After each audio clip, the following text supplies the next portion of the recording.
Warning. The Pop Punk Book Club features heavily biased opinions and unapologetically wild takes performed either by professionals or under the supervision of professionals to ensure the safety of performers and animals alike.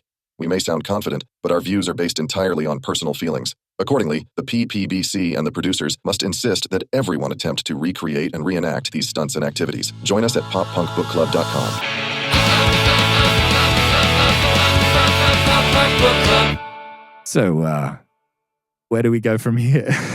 Man, I don't know. Too much pressure. I know. How do we follow last week? We're like the Jeff Buckley of the podcast world. We start with an amazing debut and then just never follow it up. Is it because he died? Oh yeah. So we really don't want to be Jeff Buckley then. But we do have to find a way to follow it up. All right, let's keep it in the genre. What's a band that came up with a great debut album and did follow it up? Because that's what we need to be. We can't be the Jeff Buckleys. We're going to be, I should stop saying that. Because I'm sorry, Jeff, but we need to be a band that did well and then did great. Yeah, we need to set the bar high, aspire to it. Yeah, who you got? What about Brand New? I'll take it. Your favorite weapon? Your favorite weapon, incredible. And then change their whole direction. So maybe this show gets more emo. We should open the emo book club one day and do those albums. I like that. I actually told a few people about that and they're like, I'm so in for that as well. Right. Yeah. It's so funny though, because like last week's episode was so incredible. Like having Steve-O here, genuinely, I said this in the episode, but it is something to me that personally I still couldn't get my head around. Like we recorded that episode. Now we're doing them like every single week. They're coming out. But we recorded that episode with Steve-O like a while back.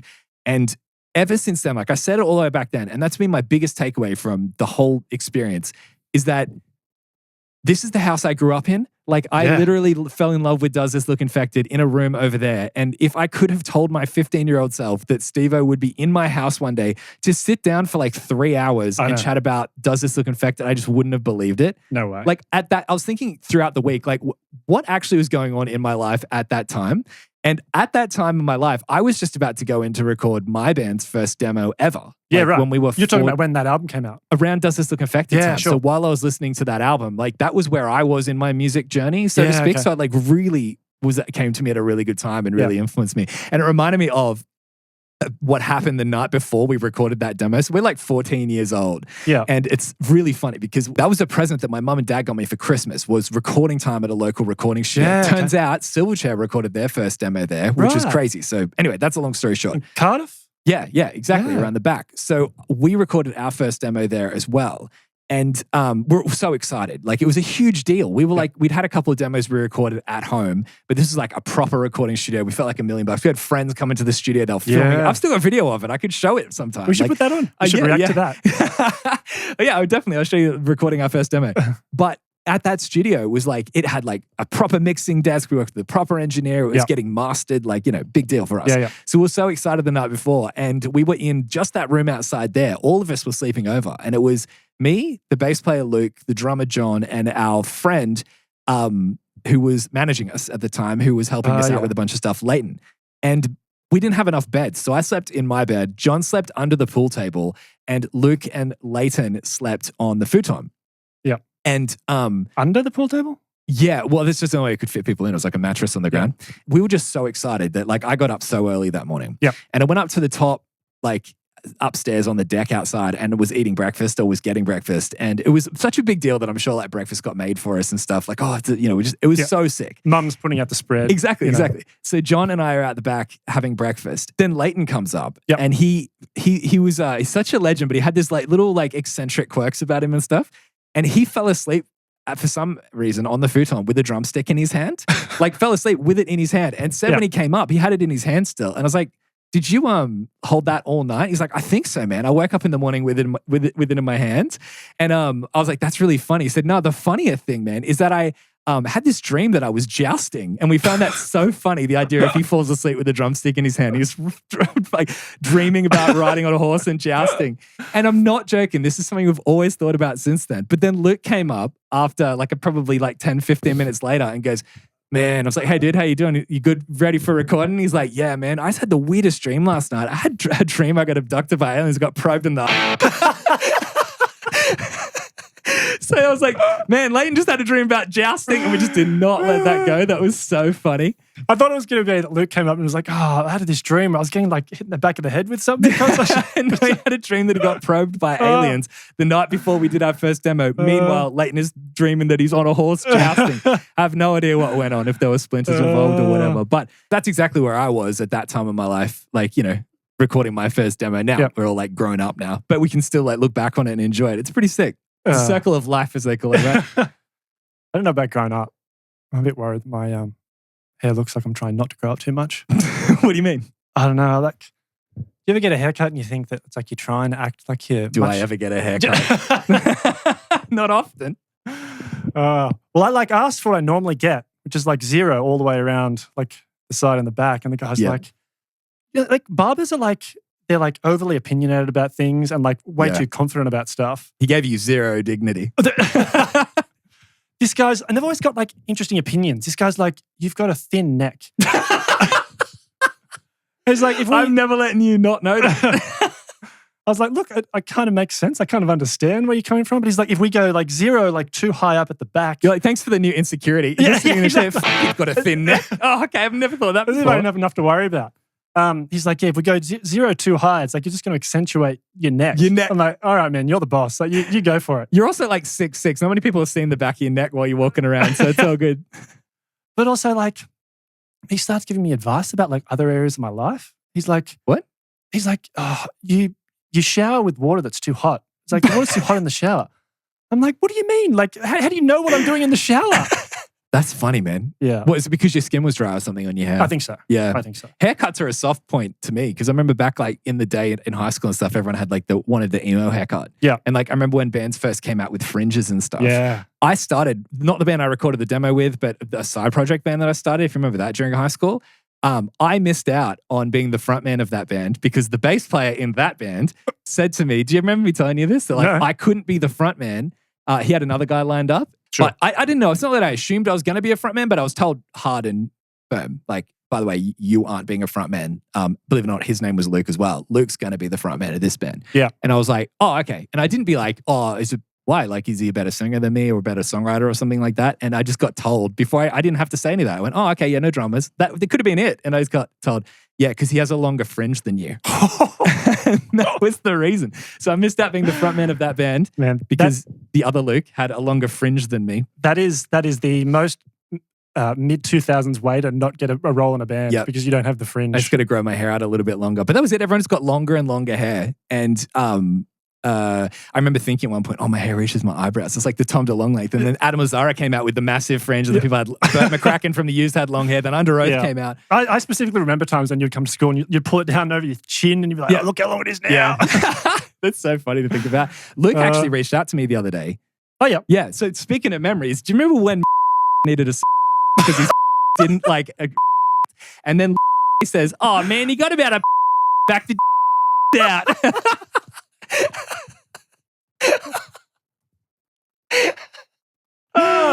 Two episodes in, we're going completely rogue. It just came out of nowhere. I was like, anyway, this is what I wanted to show you. So I had just finished everyone watching, talking about Silverchair.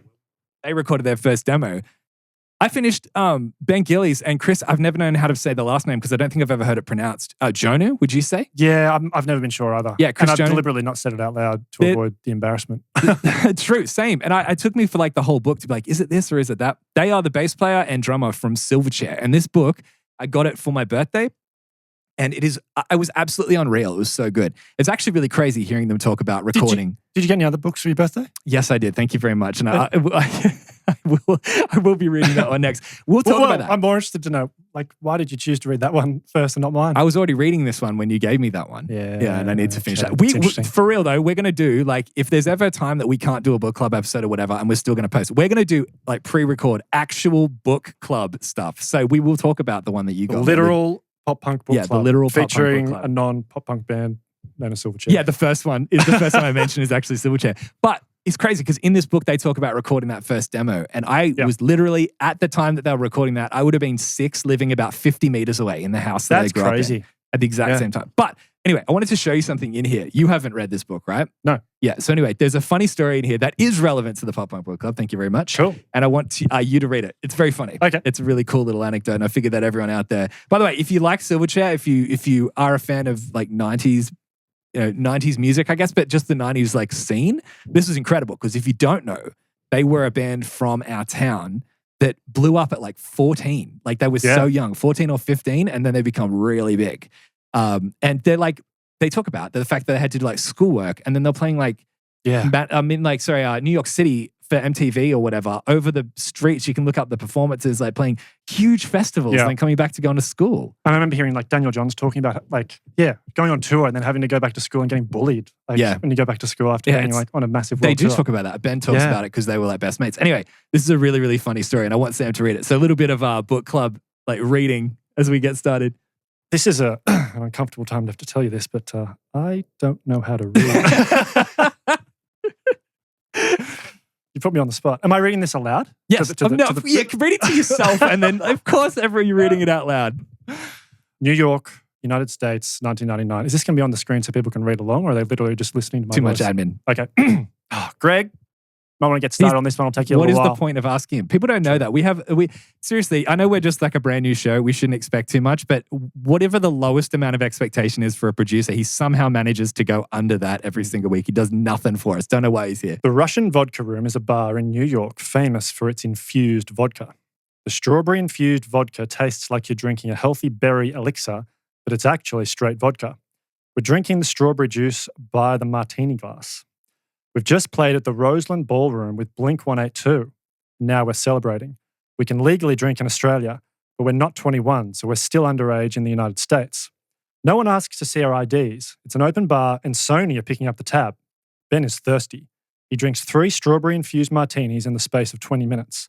Each martini is the equivalent of 3 drinks, so it's like he's had 9 shots in a row, plus the 3 cigarettes he's puffing on at once. Ben doesn't smoke cigarettes. When the Blink-182 manager walks into the bar to join us, Ben stands up to say hi, but instead of words, spew comes out. Because that'd be Rick DeVoe, right? It would, yeah. It's like something out of a cartoon. Somehow Ben projectile vomits sideways straight onto the manager's chest.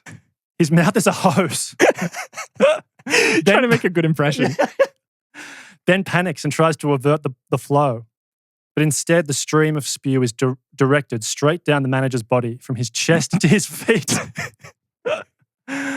Taxi! Watto yells as Ben's body goes limp. The manager is in shock. Blink-182 are in hysterics, and Ben is barely able to walk. Watto and another friend carry him down the street to our hotel. About halfway back, he sobers up a bit. He's straight enough to walk again, but he doesn't tell Watto or the friend that. He lets them carry him to bed. What a first impression. If we ever get a chance to talk to anyone from like Tom or Mark, we have to be like, so what happened with Ben Gillies spewing on you when he tried to introduce himself to Rick DeVoe? It's like something straight out of like a teen movie. Yeah. Alrighty, but this is like episode 2 now, which is crazy to think that like we're finally here doing it. Like it's been something we've been talking about for quite a while. And I don't know, to be here now and actually doing it is pretty sick. And I just want to say thank you so much to everyone who has watched the first episode with Steve-O. If somehow, somewhere, just the 2 of us have got you in watching this before you watch that one, go watch the Steve-O episode. It was the best thing ever.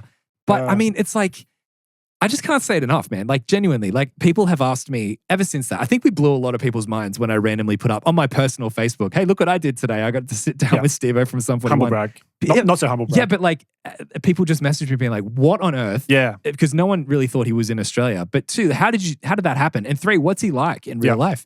Particularly when people wouldn't necessarily have known that this was happening. No. This podcast. Like it just came completely out of the blue. Exactly. Absolutely. But that's the thing is like, I just tell them all, like he is exactly how he was when the camera was on, was exactly how he was when the camera was off. That's true. Exactly. But from the moment he walked in the door, he is just like a whirlwind of a dude. Like, but he was mine was the first thing he said to me was, nice mustache. Yeah. He was like, oh, I should have said, yeah, he shaved it just for you. How weird is that? Just to make you feel so uncomfortable.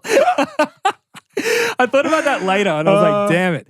That would have been such a power move. Too. Yeah, you should have done that. You would have been off for the rest of the day. Like, wasn't making it up.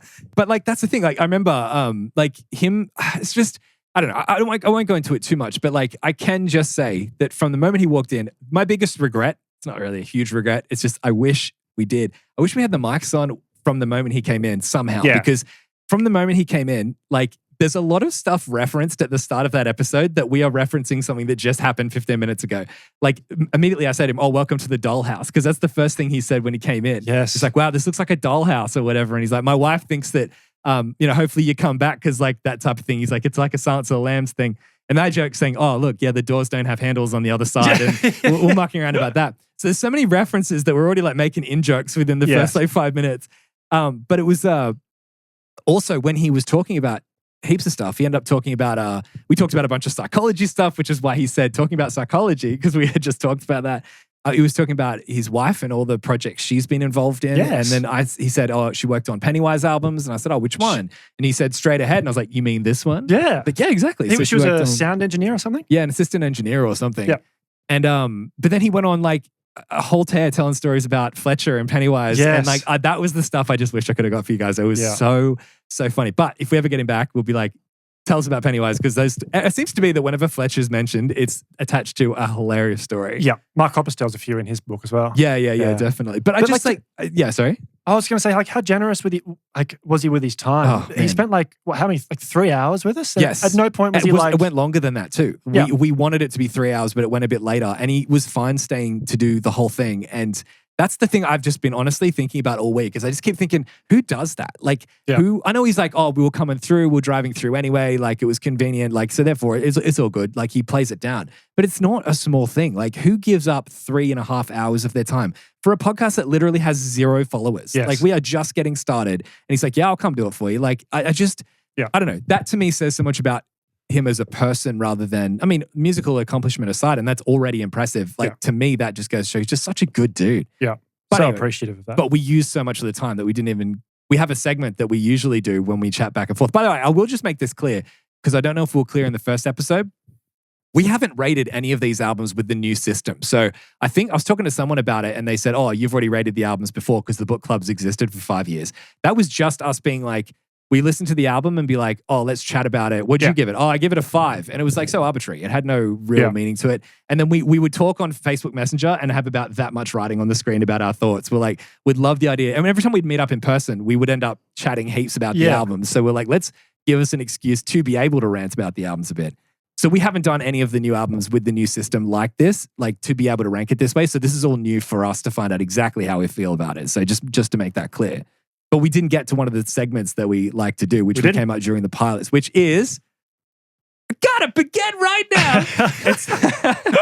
now. So, and I just found these on Timu, so I thought it would be really funny. So this is our segment where essentially all we do is like, we do it at the end of each episode to say what is our favorite thing about the album. It could be a song, it could be a moment in the album, it could be the cultural significance of the album, it could be anything, just anything tied to it. Yeah. So we didn't do that for Does This Look Infected? So before we get into Sticks and Stones, let's give our final wrap-up thoughts on DTLI.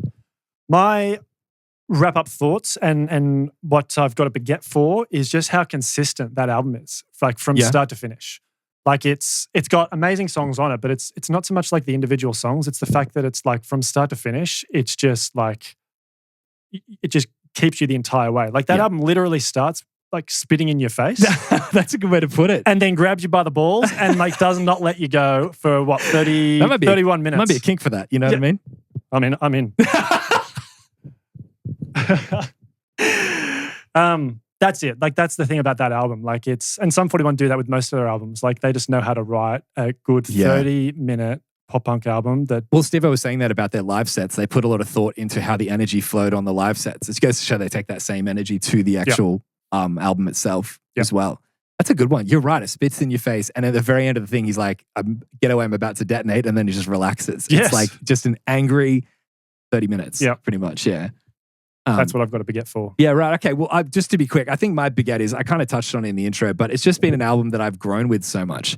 Like genuinely, like I loved this album when I was like 14, 15, and I have loved it my entire life. But it was the album that I still now love, if not like just as much, if not more, because of how long it's lasted. I have a deeper connection to it.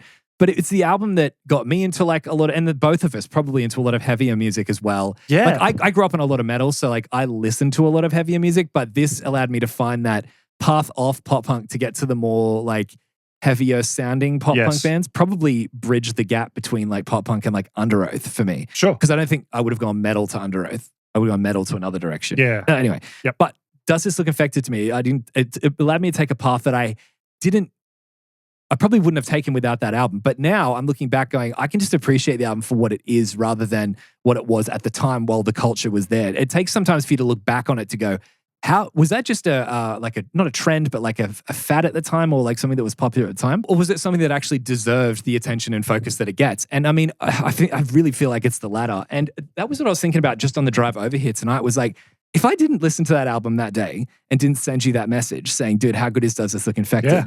I didn't know that by like, I mean, we wouldn't be here now, but like I wouldn't have thought that by putting that album on that day, it led to what this has all become. And this has just been so awesome. So, I mean, the baguette is that for me, is just what that album has done for this whole thing and the community we're building and everything. I mean, it's way more than just like a collection of good songs. Yeah. All right. So Sticks and Stones, Newfound Yeah. Glory. Sticks and Stones. How did you come across Newfound Glory? Oh, I can't remember how exactly I found them, but to me, they were always like if you want to look at it, you can look at it two ways. Like the next step down sounds mean. I don't mean that. Like the next step, like it went Blink, Sum 41, Newfound Glory for me growing up. Or they're like the trifecta of the pop punk triangle, like Blink, Sum 41, and Newfound Glory. I don't know how they fell into it. I can't remember the first album I ever heard. Maybe I heard you get like a mix CD and it has like a track on it or two. Yeah. I think one of the first songs I heard was probably Dressed to Kill off that makes sense. Self-Titled. Yes. But I don't know where. I'll think about that. I should have thought about it. I don't put you on the spot. I don't actually, I'm not sure myself where I like first heard them, but I was thinking during the week that like I didn't, and I don't think you did either, have as much of a connection to Newfound as with bands like Blink and Sum 41. That's true. Yeah. And I was wondering why that is. Because I've genuinely, I work in music marketing. I think about this stuff literally all day when I'm at work. And a lot of times outside of work too. I can't put my finger on why it was that I never connected as deeply with Newfound Glory because their songs were sick. Yes. They were funny dudes. Yeah. And they had a lot of personality. Was it just because they never, I don't know. I don't know. I really don't know. Was it just because the other bands offered more and we just subconsciously gravitated toward them a little more? But Newfound were always really good. And I don't really know that they necessarily did offer more. Like Blink and Sum 41, I don't know how. I think they offered more emotional depth, the other two bands. And I think subconsciously and unconsciously were driven toward the emotional depth a little bit more sometimes. Newfound were really good when you wanted fun and upbeat and happy stuff, but that wasn't what you turned to when you were in need of that emotional relief. I guess maybe that's right. Yeah. Okay. That's as deep as I can get. I mean, without getting fully into my work, but that's where I've come to with my thought about why. Yeah, because as you say, like they had the same sense of humor. Like they were putting out the same sort of funny videos and that kind of thing. The songs are catchy as all hell. Like, if not as more you say, catchy, like maybe they just didn't have the same emotional depth. Yeah, I think they're probably more catchy than like if you put them together on catchiness, I don't know if like Newfound. If like Blink-182 would win every time over Newfound Glory with song to song. Like Newfound Glory have some really, really catchy songs. Oh, 100%. Yeah. It's interesting though you make that observation too, because thinking about it, like I would say when we come to the songs on this album, like lyrically, I don't know that there's a whole lot of them that I connect with, I would say. Yeah. Do you know what I mean? So I think honestly, I listened to the whole album and I found myself in like track 8 being like, I'm not even reading the lyrics. I'm just listening to the catchiness of the song. And maybe that's it. It's a less emotional depth. Yeah. Maybe. They would be a super fun band to see live. Do you know what? They tour more than like any band in the world, and I've never seen Newfound Glory live. How do we never see them? No, but how did we never see Sum 41 either? Like I was thinking that when Steve-O was here, I was going to ask like, when did you come to Australia? Because I've never seen you live. Yeah. I was reading in 2003, they played shows in Australia with Sum 41. Oh, wow. Imagine that tour. Both of them off. Yeah. That's funny. Imagine seeing them. What an era to see them both at. Yeah, I know. Where did they play? I want to say it was maybe the Roundhouse. How did we miss that? That's like the golden show era for us. Yeah, it would have been. We were like 15. That was like... That's disappointing. Oh, 15 maybe. Yeah, maybe we were just young because that was the era that we saw Blink and that was like early concerts. You know, I mean, I still went with my dad to Blink-182 in Sydney. But I remember going to a Roundhouse show. We saw Taking Back Sunday at the Roundhouse. Yeah, but we were like 19 then. We're driving then. Nah. Yeah. It was earlier than that. No, it wasn't. Nah. Nah, bruh. Nah, Brett. But no, we did. I remember I was driving. I drove down. That was like 2007, 2006 maybe. We might fact check. Greg? Yeah. How would he know? He doesn't know anything. I've known him for too long and it's been like 3 months. It's interesting though. It's Yeah, no, it was. Because I remember saying to my girlfriend at the time, well, I'm about to go watch Adam Lazzara butcher the Taking Back Sunday songs for, whatever. And I came back because I had a bunch of TV shows lined up after that or whatever. Yes. Because if you remember, he was incredible. Like we saw him and vocally he was like nearly perfect. I said to her when I came back, they're playing tomorrow night. We should go back down. Like they were so good. Yeah. Then was I took he, it to or is it just our like... No, he was. No, Yeah, he was okay. amazing. I remember he came out and did 1080. That's a 1080. That's the Nintendo 64 game. Do you know that one? Yeah. Yeah, wow. Do you know when I was a kid, I played that game and I was at my cousin's house and I mashed buttons before the game went in and it started with a penguin board and I've been convinced since then that I guessed a cheat. You must have. Yeah, which is How crazy. good was that? Like PlayStation back in the day when you could like you the buy cheats the out of the magazine with that little chick. But do you know, I've always been like, is it if you go into the game and you already have it on, is it already on? And no, I really think. But then I looked up the cheat one day and I was like, that's what I put in. How did you accidentally do that? That's what I'm thinking. It's near impossible. It had to be. It makes more sense to think that, or more so that like someone else had put it on and it was already on when you went in the game. But I definitely in the main menu just randomly hit buttons and started with the penguin board. But anyway, so not 1080 by Summer, 180 by Summer. Yes. He came out for like an encore with that and sat up on the PA speakers. Oh, that was sick. And then I was like, you've got to come see him next time they came through. And they came out and played Taste of Chaos like later that year. And Adam came out on stage at the Sydney Massive Big Arena thing that we saw him at and was like, Sydney! and screaming, blew his voice out from screaming and then had no voice for the rest of the set. Show. And I was looking at it going, I'm sorry, that was so much better at the Roundhouse. Yeah. But Newfound Glory. So another interesting thing about Newfound, compared to, I guess, some other pop punk bands we liked, came out of the hardcore scene. So stylistically, there's some differences here in terms of... I've got notes about that later, yeah. Very good. Yeah. And they were obviously like super influential on a particular type of pop punk that would come about later on. And I don't think I've realized that as much as I have now at this age. Yes. Like when you're younger, you go, oh, it's all just in the pop punk bubble. But it's like, no, there's a very clear, like, certain other bands that would go into specific directions. Blink-182 influenced a whole bunch. Sum 41 influenced a whole bunch if we're talking about them. Newfound Glory really pushed, if anything, I think they contributed more to modern pop punk than like, I know other people love Blink-182 and stuff, but there's a lot of bands that sound, to me, I'm like, that just sounds like a modern Newfound Glory. Like, there aren't many bands that I hear that I go, oh, that sounds like a modern Blink. I can hear Blink influence, but also like the subgenre of pop punk that was like, what do they call it? Like easycore or whatever. That was like metal combined with like pop punk. Oh, like 4 Years Strong? Yeah, 4 Years Strong. Yeah. A Day to Remember, all those kinds of bands. Yeah. Okay. Okay. Right. Because especially on like Catalyst album, I know that they get a little bit heavier on that, which is interesting. Yes. I think they actually like, that was like, typical band that has a massive album, becomes really popularly successful and then decides, popularly successful? Successful. Yeah, I get commercially successful.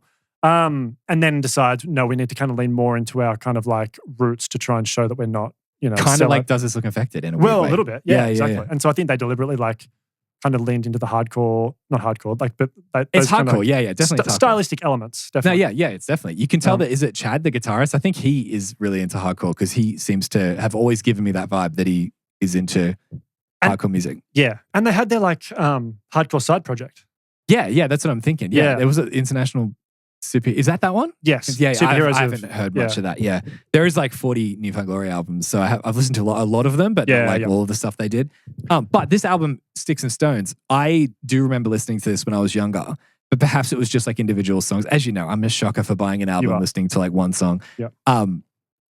But I do remember owning this album at one point, I think, or at least I borrowed it or something, but I remember listening to it a bit. So some of the songs are vaguely familiar. We'll get into that.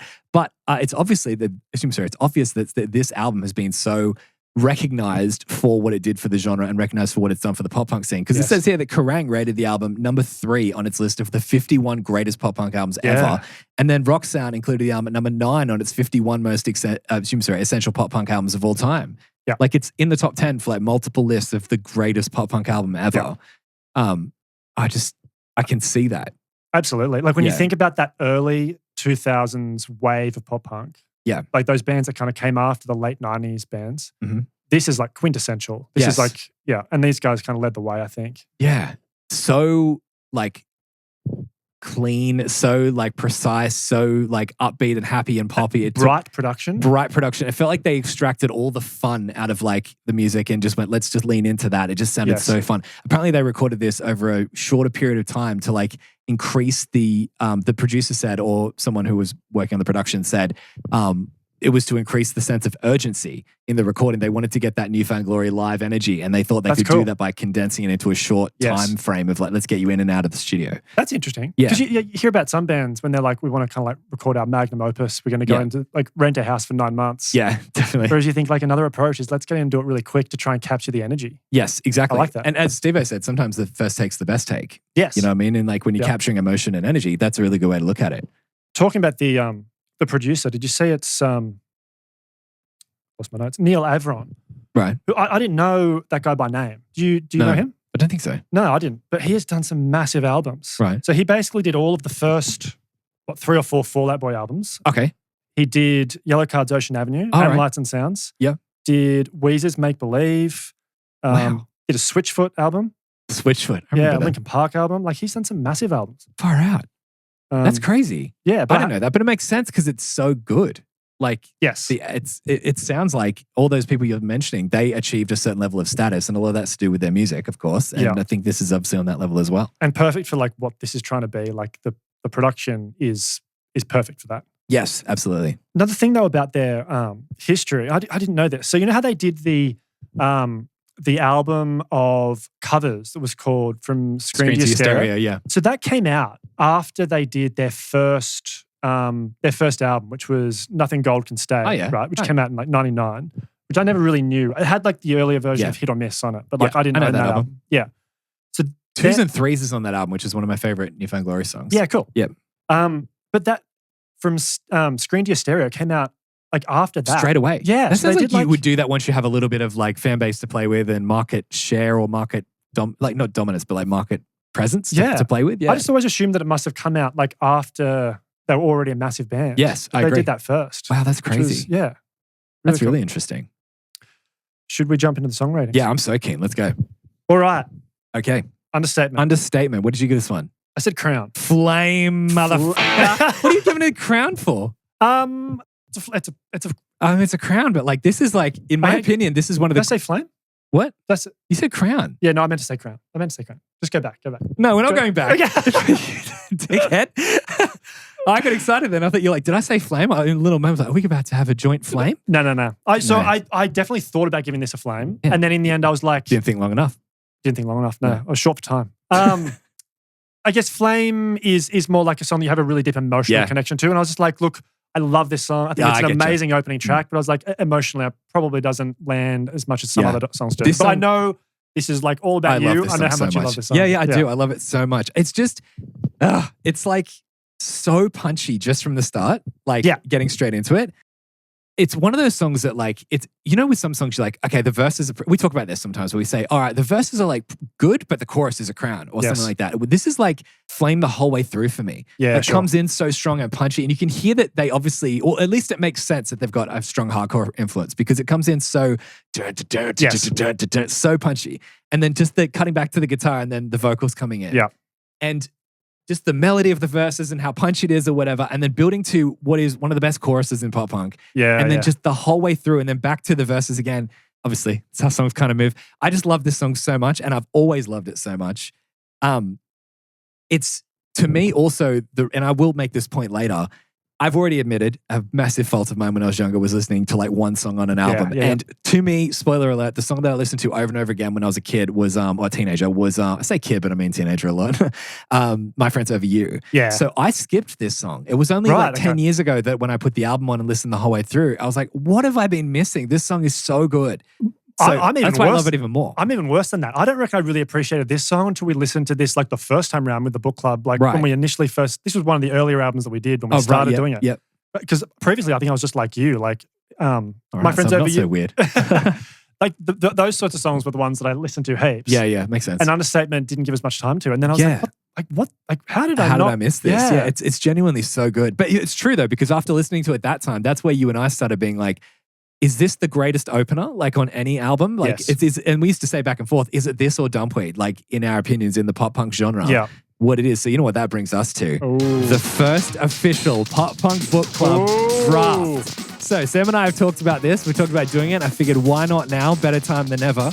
No better time than when we are starting talking about Understatement as like greatest openers on pop punk albums. we are going to go through and picking out a starting 5 of our favorite, or just say our team, because who knows if we'll get our favorite picks. But we are picking a draft of the 5 best pop punk openers on any album ever. And you guys are going to let us know in the comments who wins out of it.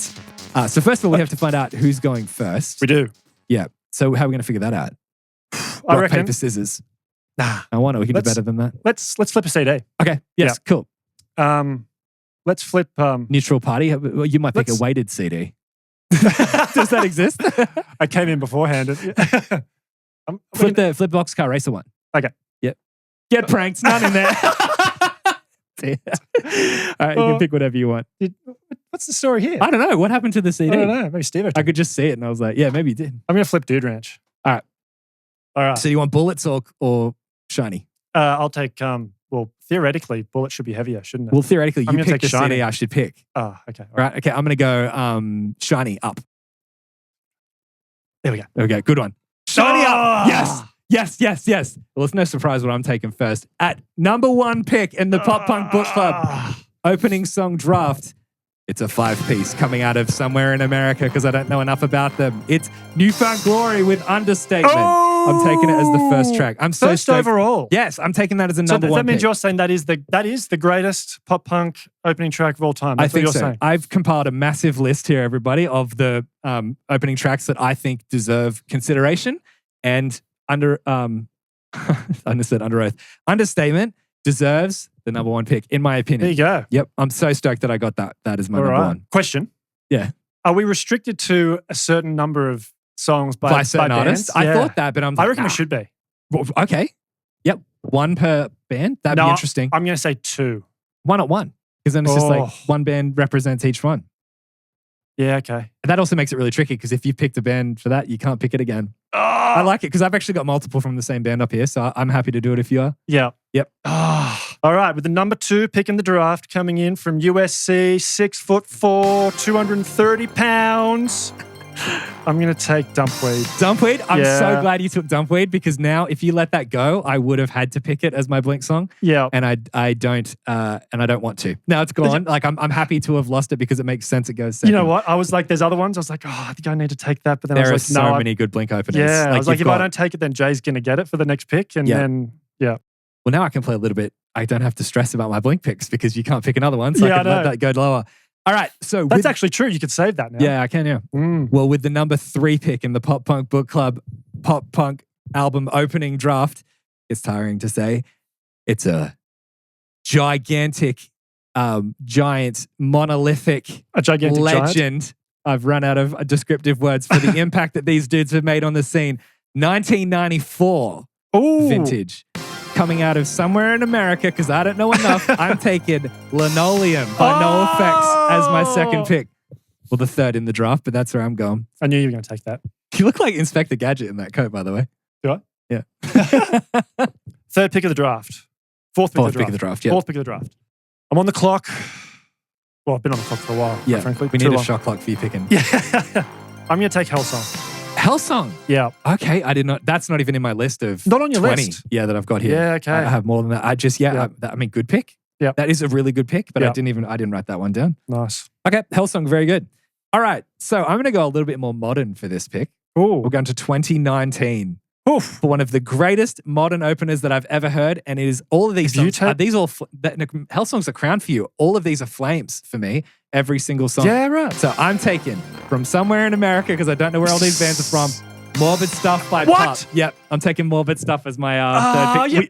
Were you going for that? Yes. I'm so stoked that I got it from you. You know how much I love that album. Dude, Morbid Stuff is one of my favorite songs ever. And I was like, if it hasn't gone my 3rd, you're taking it. Oh, yes, that's so good.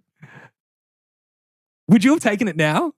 I've got it on my list, but I was like, Jay's not going to take that. I can take that at the end. I'm sitting pretty. You know what, though? Someone listening might be like, no, Sam's list is winning. Yeah, maybe. For my 3rd pick. I don't know what it is in total. No, I've lost track. 6th? I can't count. It'd be 6th. 6th pick of the draft. Yep. My 3rd pick. I'm going to take Futures. Oh, that was on my reserve. Oh. Yeah, Future was literally my number one. Like, if you pick something that I took, Okay. Futures was going. Oh, damn. I was hoping it was going to be on your actual list. No, it was so close. That's a really solid pick. It's really hard to pick 5. A part of me wanted to do 10 because there's just so many, but I mean, we'd just be here for hours, especially now knowing how long you take to make a pick. All right, so for my number for the 7th pick of the Pop Punk Book Club Pop Punk opening draft, it changes every time I say it. I don't think you're going to even have considered this one, but I'm taking... Oh, no, don't tell me. What? If you think I haven't considered it. What? What do you think? I can't take it anyway. What is it? All right, I'll tell you what I think it's going to be. Yeah. If you're saying... If you're thinking, when someone asks a question, you typically answer. Yeah, that's what I'm saying. Hello? What is it? Are you going to take Carousel? No, I don't know. We'll see what happens. Oh. You wouldn't have considered this one at all, I don't think. I'm taking from 2003... Tell That Mick, he's made my list of things to do, whatever, by Fall Out Boy, which I think is one of the greatest openings on any album ever. Solid flame for me, like so hard. And I listened to that song so much during like 2020. I had never heard it before till I listened to it in 2020. I think when we listened to the album, fell in love with it. And that is one of my favorite picks. And I maybe would have picked it higher if I knew that you actually would have wanted it because of playing strategically. I just knew you wouldn't have even considered it. And that was going to be my last pick. But because you can't pick a Blink one, I can let my Blink one go down. That's spoiler about what my line's going to be. But yeah, I've got to Tell That Mick on 4. That's a good one. I'm just so angry about morbid stuff. You dog. That's good. You are a dog. There's a couple as well that are in the kind of like pop punk adjacent category. Yep. And the pop punk assailant category too, if we're being honest. Yeah, true. Go ahead. All right, I'm going to take Superman. No way. I didn't even know that was an opener.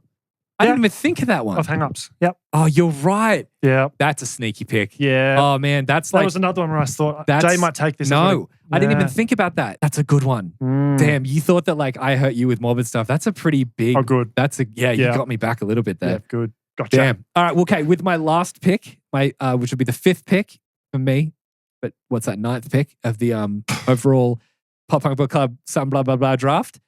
Well, that's no surprise I'm going to pick a Blink-182 song. Would have gone earlier if we could pick multiple from the same band, but yes, I'm taking Carousel by Blink-182. Oh! Got you back. Never heard you make that noise. 20 years I've known you, I've never heard you like that. Well, you couldn't take it anyway. You're just like, this mad by default. It's literally at the top of my list. Carousel? I went with Dumpweed, which I think Dumpweed's a good choice. Don't get me wrong. No, yeah. Yeah. It's just Carousel. I've just got such a special spot in my heart. Carousel. True. All right, what do you got with the 10th pick? I'm going to take Attractive Today off Commit This to Memory. Good pick. Yeah. Okay. I didn't have that on my list either. I went through Motion City albums and I was like, I don't know if they beat the songs I've got on here. Yeah. All right, it's good. Solid. All right, so our final picks are, my team is Understatement by New Found Glory, Linoleum by NoFX. 3, I had Morbid Stuff by Pup. 4 is Tell That Mick. He made the list of things. I just call it Tell That Mick. He made the list of things I have to do today or something. Yeah. By Fall Out Boy. And lastly, Carousel by Blink-182. What do you got?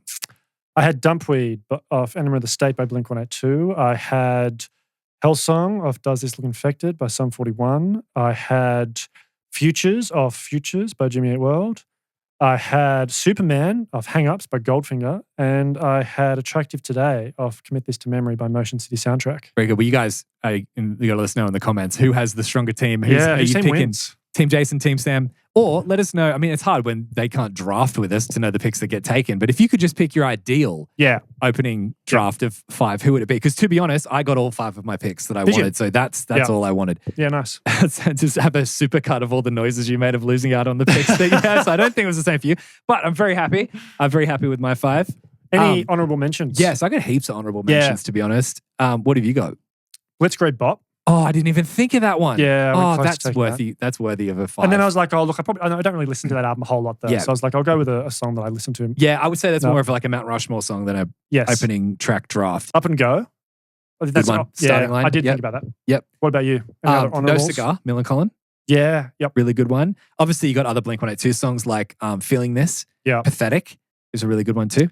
Yeah, it's funny because I love that album, but I actually don't think that's an amazing, in terms of an opening track. A good point. It's a really good song, but it may not be the best opening song. Yeah, good point. Anthem Part 2 though. Yes, Anthem Part 2 definitely up there. Ghost on the Dance Floor as well, I think is super underrated. Whew. I think it's a beautiful song. That song just makes me want to cry by the end of it. It's really, really good. I think that's a really good opener for what it is, but not in the same way that my top 5 are. So it didn't fit the team chemistry, you know what I'm saying? But one that you didn't say yet, and something before about like thinking of specific openers, like Superman by Goldfinger, Going Home off Open Your Eyes. I had it down here. Really good opener. That's a really good one too. Not the same of How It Works by Body Jar. Body Jar. Yeah. Good pick. I got a Bad Reputation by Pulley. I love that song. Ooh. When I bought that album, I listened to the opening song over and over again. And Bad Reputation was the song I heard a million times. That's a really a sign good one. that maybe the opening track's too good. Yeah, definitely. I didn't really hear past that. No. My 2 picks, if we went rogue, even though I may not have actually gone with them, just to consider. This Is How It Goes by Billy Talent off their first album. Oh, so sick. Okay. Such a good opener. And an introduction to the album by The Hotelier. That is one of the most beautiful opening songs I've ever heard in my life. Yep. And when I heard that, that is probably one of those moving songs. If we did a draft, and maybe that can be the next draft, 5 songs that'll make you cry, that's one of the ones up there. It is so beautiful. And oh my goodness, it's just amazing. So those are my 2, if we went a little bit more rogue picks. But for the most part, I'm very happy with my team. Cool. Alrighty, so back to the ratings. What got here? My Friends Over You, what'd you give it? Flame. Flame, did same. Yeah. Oh, it's always good when we get a joint flame. Yeah. Get a big bonfire going. This is honestly one of the greatest pop punk songs ever made. Yes. Like, it is so sick. Like, if you wanted to think about a Mount Rushmore of pop punk songs, this has to be in the conversation. Yes, absolutely. 100%. So, what did I say before was a Mount Rushmore song? There was one. Blitzkrieg Bob. Something like that. Yes. Yeah. And absolutely. We'll work that out one day. The Mount Rushmore of... Mount Mushmore. Mount Mushmore of... Mount Magic Mushrooms more. Mount Mushmore of... Mount Mushmore of pop punk. Maybe we need like a little board. We could write them on down. Write them on down. Dude, we got so tired. That draft took everything out of us. Write them on down, boys. But if we just had like a list, we could just have them there and we could just like go back to it. Maybe we had keep adding the... Yeah. Are you hinting at something that should exist? That I am hinting at something that should exist. Just like a whiteboard or something we could just like write them on... Why do I keep wanting to say write them on down? Write them on down, boy. We should also put it to the community. We should. Yeah, definitely. Of being like... people consider like what is it like nominate a song for an induction into the Mount Rushmore, and we consider it. We can collectively. It's in session, and we have to consider what it does, and it doesn't deserve a spot. Yeah. But in my opinion, I'd put an argument forward for My Friends Over You. Yeah. What a 1-2 punch to start the album. Oh, 100%. Like, album starts with a double flame. Like, that's for you, rare. Yeah. That's a shame. It's a shame, man. We could have celebrated. I was then expecting you to go, I forgot that you rated it as a crown. No, but still, like, it is understatement into My Friends Over You. Yeah. That's just... Yeah, very, that's way up there in terms of introductions to an album. I also think it's one of the best video clips of all time. And I don't typically talk about video clips with songs like contributing to it, but I love the video clip for this. It's just so fun and random. Like, you don't have no idea where it's going. Yeah. And then it's just so many like jokes in a film clip. But that sums up everything like that. I don't know. It's like one of the funniest film clips I've ever seen too. It's very, very cool. Because you want you want your video clip to kind of like say a lot about your personality, and like that says a lot about them 100%. And like how fun they are. Yeah. And, like, when you think about the film clip, what's the first bit that comes to mind for you? The bass player getting a pizza. Really? Yeah. For me, it's the big head bit. And then when he does the fast legs thing moving as he walks across the stage, that does the 2 things that came to my mind. One of the great pop punk licks as well. Yes. This is my lick. This is my lick. It's 100%. It's I totally agree with that. And also, I think one of the best, it's Anacrusis when he comes in the I'm drunk off your kiss into the verse. I love that bit so much, how the chords go but he leads into the verse. Yeah, right. The song grabs you, and then when it gives you a break, he grabs you and then pulls you down. Like the flow of the song just keeps moving. Isn't it interesting too? Like the rhythm section at that, like the start into the verse. It's so simple, but like so effective. Because it's so punchy. It has that almost like hardcore-ish kind of metal, kind of like punchy. Everything's locking in and working together. Yes, creates such a pulse for the song. 100%. But the other thing is, like it leaves room for that lick to kind of like be showcased a little bit. Yes, true. Like, they could have written something that was like a bit like the rhythm section was like busier and a bit like.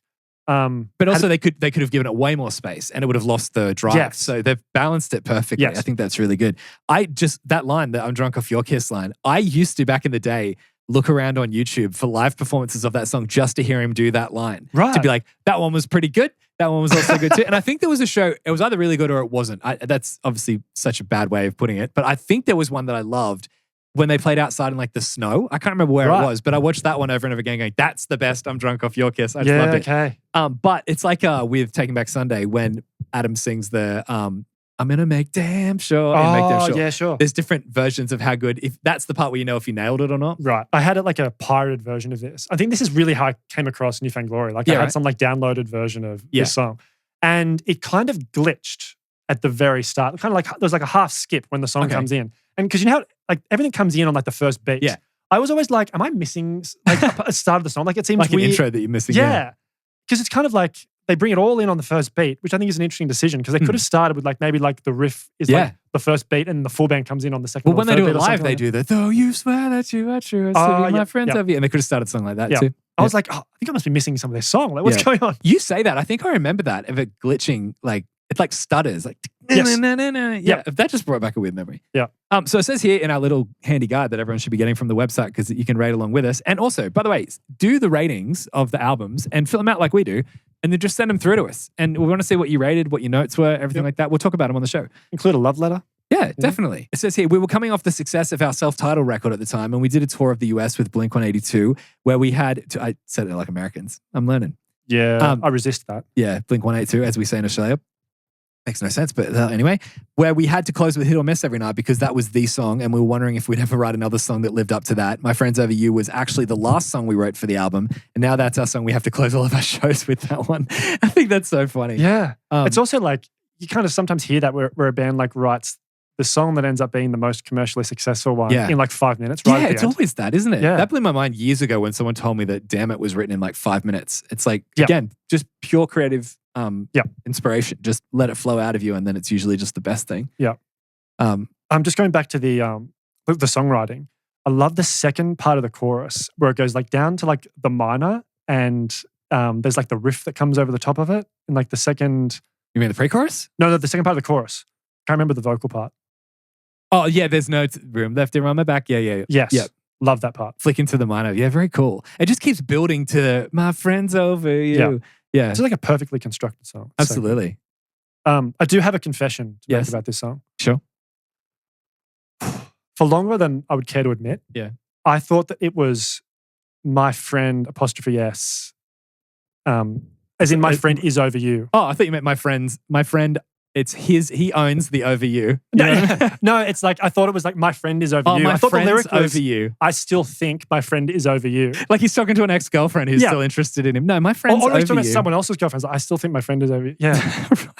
And, which doesn't make sense at all in terms of the rest of the lyrics. But like that was honestly what I thought until I started like putting the notes together for this when we did the album this time. Wow, that's soon. Wow. I used to think that the line in Shania Twain's song, that don't impress me much. I thought she says, I can't believe you kiss your cock at night.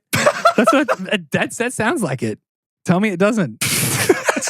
I genuinely thought that was Shania, if you're listening, just correct us if we're wrong about that. It's wrong. He says, I can't believe you kiss your car at night. I know that.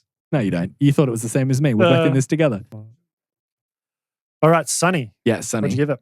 I gave this one a great. Great. I said good. Okay, interesting. Do you know what, talking about confessions, this song to me, do you know what the start riff of this song always told me when I was younger? What it told it's time to go back to my friends over you. Dun, dun, dun, dun, dun, dun. I was like, take it back. I just listened to the one song over and over again. So it was like that's my little your cue to go. Yeah, exactly. 100%. So I hadn't really listened through to this song properly. I would have put it at probably a good, but it grew on me throughout the week as I was listening to it over and over again. It's the sort of song where when you know what it's about or you pay attention to what it's about, it does elevate it a little bit. Yeah, I always feel bad rating songs down if they're about like, someone losing someone or something like that. And you know what? This is the sort of song where I could see how some people would have a crown. Not a crown, have a flame for this. 100%. Because I think if you went through something similar to what Jordan obviously went through at a time when you were listening to He didn't to write this. all the lyrics though, so maybe it was about someone else. I thought this was about his grandfather. It might have been about him then. Oh, yeah, right. It says that it was about his grandfather, Like I think if you went through something similar and you were listening to this around that time, then you would automatically connect to this song. 100%. But for me, my main problem with this song is, why is this at number 3 on the album? It feels like a 7 song. It does. Yeah. So you've opened with like 2 of the best opening 2 tracks you could possibly have come up with. You've absolutely hooked the listener. Yeah. And you've there's so much energy in those first 2 songs. And this you feel a bit deflated when you listen to this. I think you're right, but maybe is it because they were like, the album's so strong, and then it's like a tribute. Like we're doing that song for your grandfather as number 3 because we're going to we'll hit them with the emotion stuff. Look, like, I get that. I'm not saying I'm just trying to guess. I'm not saying they should have cut it from the album, but I just think maybe like around the middle of the album when you kind of give the listener a little bit of a break in the energy at that point. Whereas like bringing it down after the second track, I think I don't like it as much personally. Okay, that makes sense. I think I can understand that. There's probably going to be people out there that are going to I think disappointed they'll say that Good's a bit low. Take. But no, I maybe I felt the same. People might. I mean, some people say that this album doesn't have anything like less than like top tier songs on it. So I think that some people might rate this a crown. Yeah. Someone did say about an album, they're like, "Oh, there's no point rating that album. It's just all flames." And I was like, "All flames? There's no way you could do all flames on an album. That's ridiculous." That just couldn't happen. Yeah. What do you think that's possible? No, I don't think it's possible. Oh, you looked at me like I'm just thinking. Like, I'm pretty sure there'll be a couple of albums that'll have a few. But but not all songs. I generally, I'm like all 12 songs on an album is all flames. Doubt it. Yeah. I agree. I don't know why we're looking at it. You look at me like you don't agree. It's like you don't agree, but I do agree. All right. I think that the drummer is so underrated in this band. Like he, I know that everyone used to talk, back in the day, liking musos in bands and stuff. Yeah. Everyone talked about Travis, of course. The people knew that Stevie was really good in Sum 41. If we're talking about bands like that. But Newfound Glory, like I remember Cyrus, I think his name is. Like he's solid and really good. But just hearing the drum parts in this, they're so creative. He doesn't just sit on the beat. Like he does like interesting drum parts that are really well written. And I think it really elevates this song. That was to me what made me start paying more attention to the song. But I also just found that like I would start singing these songs. Like, they'll just be in my head. I'd wake up in the middle of the night to go to the toilet or something, get a drink of water, and I'd be thinking about Newfound Glory. I'd wake up in the morning with the song in my head. Like, there's really catchy songs. It's interesting the comment you make about the drummer because I think I saw an interview or something like that where they were talking about they originally had a different drummer, and then not around the time of this album, like when they were first starting out, and then they brought in Cyrus. Cyrus? Yeah, I think so. And that was when they were like, I said the exact same thing to you. Yeah, Cyrus, and we both gave each other confidence.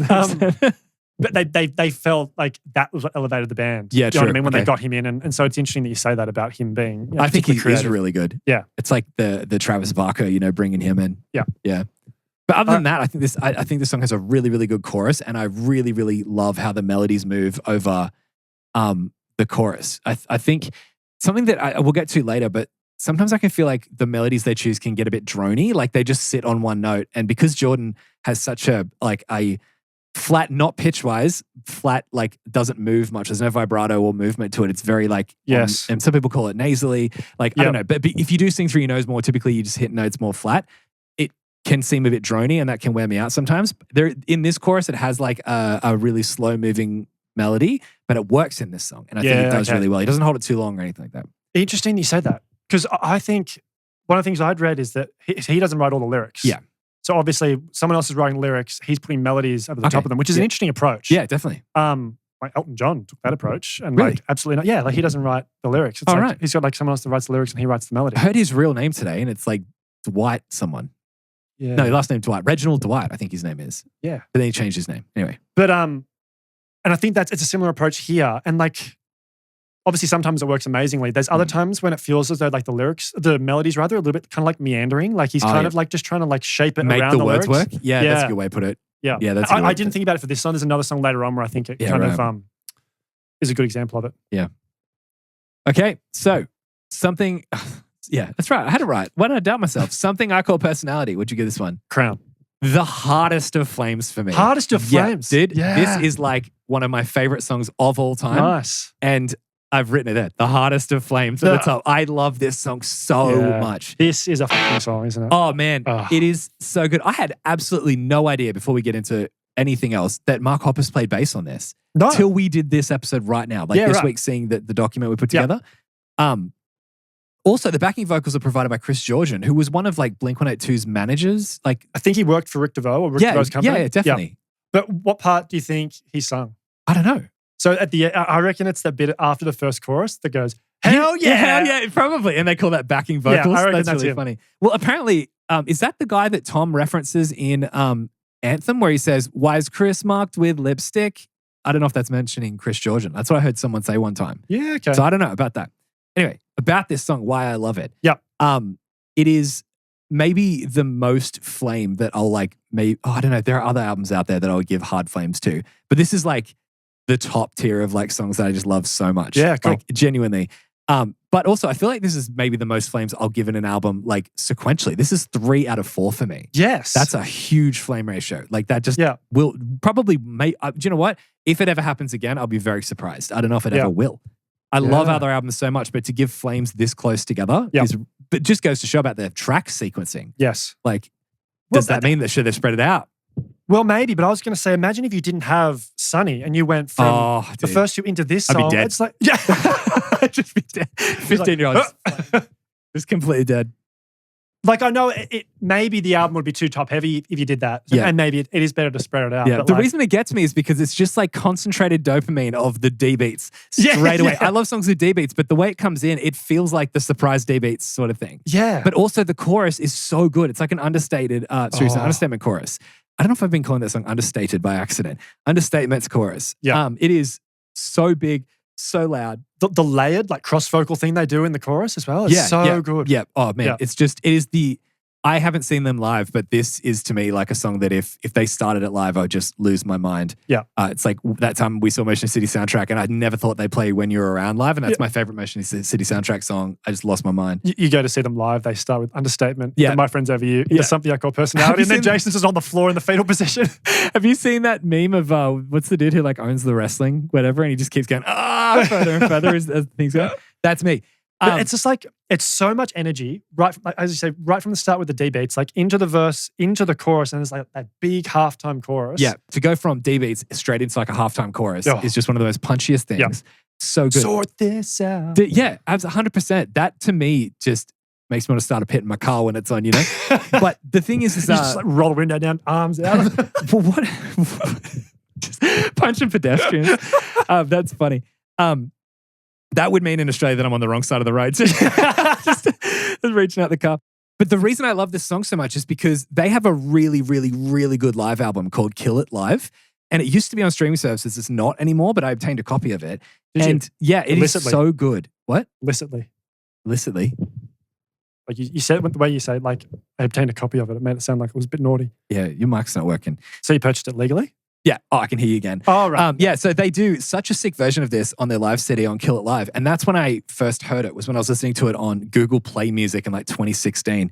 And I was like, what is this song? And I kept playing it over and over again. And if you looked at my most played on Google Play Music or whatever it was that I was using at the time, that song was like, everything else had like 17, 18 plays or whatever. That had like 250 or something. It just I had it on loop all the time. I loved it so much. That's classic Jason, by the way. Exactly. But I just fell in love with this song. And I had this album when I was a teenager and I just didn't listen to this or Understatement. Like I don't get it. Like, doesn't surprise me. I know it doesn't surprise me either, but I just feel like I missed out. But also it let me discover it later. So I'm happy about that. Yeah. But that's why I'm loving the book You're paying club. it forward to future Jason. I'm going to save these for you to enjoy at a later point in time. But that's the most exciting part of the book club is finding those gems. You know what I mean? Yeah. And I didn't find any of these through the book club. I found them 10 years ago. But it's really interesting to think about. But that Kill It Live CD is so good. And I'm sure anyone who likes Near Found Glory is aware of it and knows it or whatever. Yeah. But if you don't know it, find a copy and listen to it. It is amazing. It is so, so good. Next to Mark Tom and Travis Show, I think that might be my favorite live album in the pop punk genre. Ooh. Yeah. That's a draft we could do. That's a good one too. Do you know what else is a really good live one? Is Taking Back Sunday at Bamboozle in 2009. Is that audio only though? Yes. I think so. Yeah. But I feel like I've only ever listened to the audio. I don't think I've seen a video. I don't think there is a video. Maybe I'm wrong. But that's a really good one too. It is good. I agree with you. Yeah. So, but no, I think this is Kill It Live sick. But yeah, this is easily the hardest of Flames to me. Yeah. Head On Collision. What'd you give it? I gave this one a great. Ooh. And the reason I know that like that would, it's not that, it's still high rating, but I know that some people love this song. Yeah. I was going to rate it lower. And then I just like over the week. Yeah, I've got this, I have a note here that I changed my rating and didn't change my note. And then let me tell you something that this album has like challenged me on a little bit. Cool. I think that there is a tendency, and maybe people listening who get into our rating system can kind of like compensate for this bias a little bit. I love how we haven't moved the CD just to show that I won. I'm not competitive at all. That's why it's funny. You can have a tendency in the book club when you're doing an album to go, this song compared to that song, like I just rated that song a flame. That song a crown, sorry. So like, what is that doing? Greg, what are you doing? Yeah. Stop flicking the switch. It's the idiot alarm. It's going off because it knows Greg's here. There we go. It's turned it off. Being a smart ass, just turning off when you say that. Anyway, The That's not good. the things he does We're for going to have attention. to have one of those warnings that talks about like flashing lights for Photosensitive, people yeah. that have seizures. That is almost like what our intro looks like a little bit. People might assume that. But anyway, so no, it's really easy to go. I gave this song a like a crown. So that is really distracting. I'm turning that off. I don't even know how to turn it off. That's not any better. Well, it's not in my eyes. We turn it down. Okay.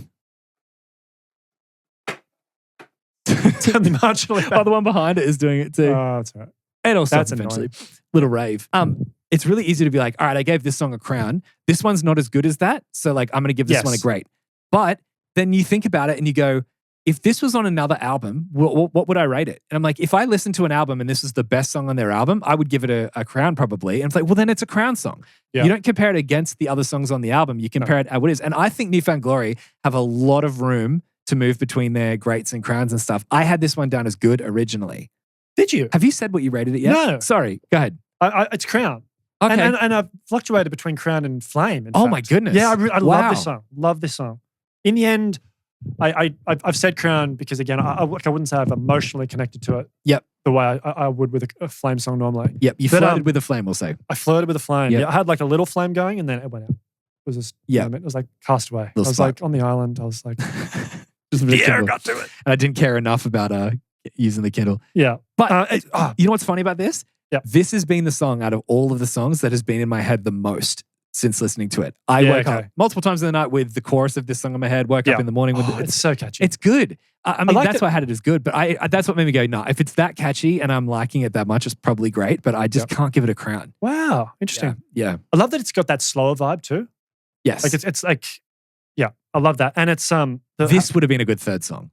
Yes. Yeah. Bring his energy down a little bit. But swap like, this and Sunny. Yeah. Yes. Yeah. We're talking like the album isn't already one of the greatest albums of all time. And the track list has a lot to do with that. But you know, if we're our little thing, if we were in control of it. I think it's great. Like I originally had it as good. Yeah. But I think it's a great song. But I nearly, like if we did the book club yesterday or the day before, I would have said. Yeah, that's the problem, isn't it? It's a good. It just grew on me. I love how pretty the vocals are in the verse and then how it really takes off when he goes, and it feels. Yeah. That's like, so many bands got their names from this album. They did. Yeah. That's funny. And how, did you notice how like the lyrics at the end of the first chorus, they go back into like they flow immediately into the lyrics at the start of the second verse. So it's I've never seen this side of you, another tragic case, and I'm still waiting on a good day. Oh, yeah. I love that. Really I didn't even cool. think about that. That's a really cool, that's awesome. Yeah, love that little detail. I just hadn't even picked that. That's really clever. But yeah, I just think that the energy to me didn't connect with me that much. And it didn't, from having the songs like, I mean, we just come out of something I call personality. So to me, that's what I'm listening for. And it just didn't grab me in the same way. And that's okay. I'm proud of myself though for not giving it a good though, because I think it deserves better than that. Yeah. But I just think compared to other songs, I was like, well, I give other songs on this album a crown. I don't think it's as good as that. And that is true. I don't think it's as good as that. So, I don't think it's, and I give other songs great, and I don't think it's as good as those greats. And that's actually more accurate. There are other songs on this album that I gave greats to that I don't think this is as good as, but that doesn't mean that it can't also be a great, because this would be a lower great. It's a higher great. You know what? You sound a little insecure. Like you're defending your opinion just a little too much. Okay. Yep. We'll work on that then. There. You may have to, because the listeners, they may vote with their flames and pitchforks. They come to attack you for that take. Vote with their flames. Vote with their flames. That's a good one. No, but just one more thing about Head-On Collision. One of my favorite moments on the album, maybe my favorite moment on the album, is at the very end of the second verse heading into the chorus where the lyrics go, it's not just what you say to people, and it's not the way you look at me. It's the way you present yourself for all your worst critics to see. Yeah. That lyric cuts hard. Like that is a heavy lyric. And then that goes straight into that second chorus. Love that moment. Yeah. It's really strange because, as I said, I didn't connect with the lyrics that hard on this album. So I wasn't even really listening to it. I was just getting caught up in the catchiness and the musicianship and the writing of it all. But yeah, that is a really, because to be honest, I know this sounds a bit harsh, but I've never really associated Newfound Glory with particularly deep or moving lyrics. No. And I'm not saying it's deep and it's more just like it's eviscerating. You know what I mean? But it is a good lyric, and I think that they've written a really good lyric here. And I think that because of the fact that the songs that I love from them don't typically have very deep lyrics, I just assume that I don't look. Not that I assume that other songs don't have them. I just don't look for them. So when I see this, I'm like, that's actually good. I missed that. Yeah, that's cool. Thanks for showing me. Oh, you're welcome. All right, it's been a summer. Yes, I gave this one a crown. Me too. Yeah, awesome, nice. Yeah. I think this is to me, like, there's a song coming soon that I love and I've loved since I was a kid. Yeah. I gave that's a crown to me, right? So this is one of the ones where I thought, well, it's not crown because I don't like it as much as that song. Yeah, but I think this is still a crown song. I'm interested to know what that song's going to be, to be honest. If I say there's some random pop punk band that we heard and we'd never heard them before, popped it on the album, the album was good, whatever, but then this song was on it, I'd be like, that's a crown. Like, you know what I mean? Because it is a crown song. So I was like, no, I'm going to go back and go again. But it's just such a great song right from the start. That riff and the way it comes in with the way the drums are just really simple behind keeping the backbeat, and then it matches the dun dun dun dun dun dun dun dun into it. Yes, that is so.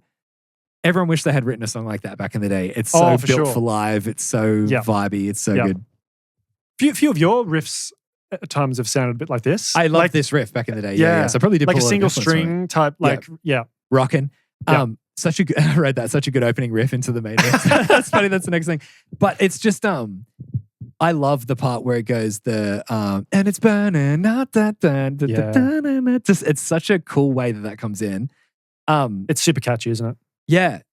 I've got a note here. I've kind of touched on it before, but I said it's so weird that I've listened to so much New Found Glory, but never really thought about the lyrics. The music is just that fun. Oh, sorry, so fun that you kind of don't need to. Is that offensive to say? Like that was my note around this time. Yeah. Because I just was so caught up in the melodies and the vibe of the song that I wasn't really listening to what he had to say. Which is strange. I don't know that he does have true. Because the lyrics aren't typically deep. No. And that's fine. Like compared to that's the preface is is that the right word? Where you like the asterisks, you know what I mean? Like the term to what we're saying, compared to the bands that get very deep and heavy in their lyrics. Sure. Yeah, definitely. Yeah. But yeah, I just love this song. I think it's so good. And I think that I had never really considered this song till we did this as a crown. But now I've fallen in love with it so much that pretty much like the crown, the test that I have for crowns is that does it make my non-skippable playlist? Like the playlist I pop on and I never want to change songs. And that's my test. It's like, is this a crown? Yeah, it makes that list. Yeah. I always think, would I get out of the shower to skip the song because I don't care to listen to it while I'm in the shower? Is it worth that effort? And if it is, then I don't put it on. For me, the test is like, it's not just a great song. It's a song where I'm like, this is a banger. Like this has got something else about it that kind of elevates it. 100%. And with this one, I think it's just so damn catchy and like it's. I totally agree. Yeah. All right. Alrighty. So forget my name. Okay. I said good for this. Oh, that's crazy. Yeah. That's so crazy. This is my crown song that I said I loved so much as a kid. Yeah, okay. You said good? Good. Dude, good. I'm so stunned by that. I thought you said great. No, I said good. Good. It's good. It is good. To be honest, the opening, what? I'm grieving. Why? Because you're dead for when people hear this. They're just going to assassinate you on the street. Do you think... You're an idiot? Yeah. Like this is the worst take you've had so far in the book club. Seriously? Good? Yeah. Good. It's good. It's one of the catchiest like pop punk songs ever and like one of the hardest hitting, like not hardest hitting, but like catchy, tell all my friends I'm dead. It's anthemic. Yeah. Look, I found that lyric and that line a little cringy. So something's offended you. It hasn't offended me. Just found it a little bit cringy. Well, something has affected you in a negative sense, so you hear something negative to bring you down. And maybe it's that. Yeah. Like opening with that line, I'm like just the lyric and it's a little bit cringy for me. I love it. I'm not saying it's a bad song. I'm just saying not every song can be like a crown and a flame. But that's saying like sounding like you only have so many to give out. You know what I mean? Like this could very well be a crown. No, but I mean, you're saying not every swing is a hit for you. I'm just saying, like, subjectively for me, this song is good. Sure. It's I not mean, a bad this whole song. thing's subjective, but that doesn't mean I can't subjectively think you're an idiot. It is so... This is genuinely... I was like, okay, this is absolutely going to be... And I'm sure there's going to be plenty of times that this happens. I assumed this is just going to be an easy double crown for us of like, yeah, what a sick single. Yeah, what a great song. Yeah. I thought you said great, and I was already like, great, because my brain was like, does not compute expected crown processing output. Sam's an idiot. I can't believe that you gave us a good. This would be like me rating so you know the for problem? you, like something like, okay, so what's the song we've done? Like Hell Song. And I go, yeah, I've got it as good. You'd be like, huh? Hell Song. You know what I mean? That's a song we should easily double crown on. But you know, like the problem with this album is that it's the first half of this album is like almost unassailable. It's that good. Like the I don't know that word. Well, It's a new just word like for me. it's so good. It's hard to compete with how good that first half of the album is. Like in terms of if you compare the first half of this album to the first half of so many other albums, Yeah, true. like it's way up there. Yeah. I think that just means for me, and we're going to get to a few more of these songs, that the second half of the album just doesn't quite live up to that standard. You would have left it intermission. I would. Well, no, because I'd be waiting to see what came out. I'd leave the first song after the intermission. You know what I mean? I get you, yeah. I didn't know that Matt Skiba did backing vocals on this song. Yes. Yeah. Yeah. From Alkaline Trio. Neither did I. It reminds me of the intro. This is the thing. It's like I feel like I've got no energy to talk with you about this song now. I love this song so much when I was younger. I said it's so Newfound Glory in my opinion. It has the verse and stuff, and then into the chorus. It has everything I love about Newfound Glory in a song. Yeah. It reminds me a bit of Reckless Abandon by Blink-182 in the intro. But I do think Reckless Abandon's a better song. But I do think that this is still a crown. Very, very good. I just love Reckless Abandon. But the chorus is so sick when it comes in for the first time. It's so simple because that's the whole point of like, everyone does that trick in songwriting. Oh, do the chorus, but sing it down an octave and sing it slowly and like, not slowly, but like quieter and stuff. So it sounds really big when you hit for the first time. But I think that works really well in this song, that when the chorus comes in, it's just punches you in the face. It's so strong. And I will say my favorite part of the song is the strumming pattern in that guitar, which is super cool. And then it's even better when it comes in with like the full band and like the gainy, like the guitar with the gain on it in the chorus. Yeah. It's funny because I know albums that stuff comes off as a little bit cringy. It can turn you off straight away for the rest of the song because you're like, especially when it's the very start, you're like, oh, that's this song. But again, like I'm not saying it's a bad song. No, I'm not saying you're saying it's a bad song. But to me, this isn't like filler that like, in my opinion, this is like a hit. Yeah, okay. So I guess for me, this is filler.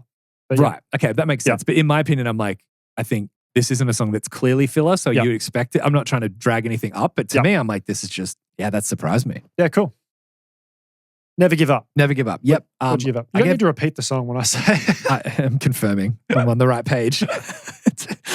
I gave this one a good. So did I. Yeah, okay. Yeah. All right. You gave it a good. Are you imitating our viewers?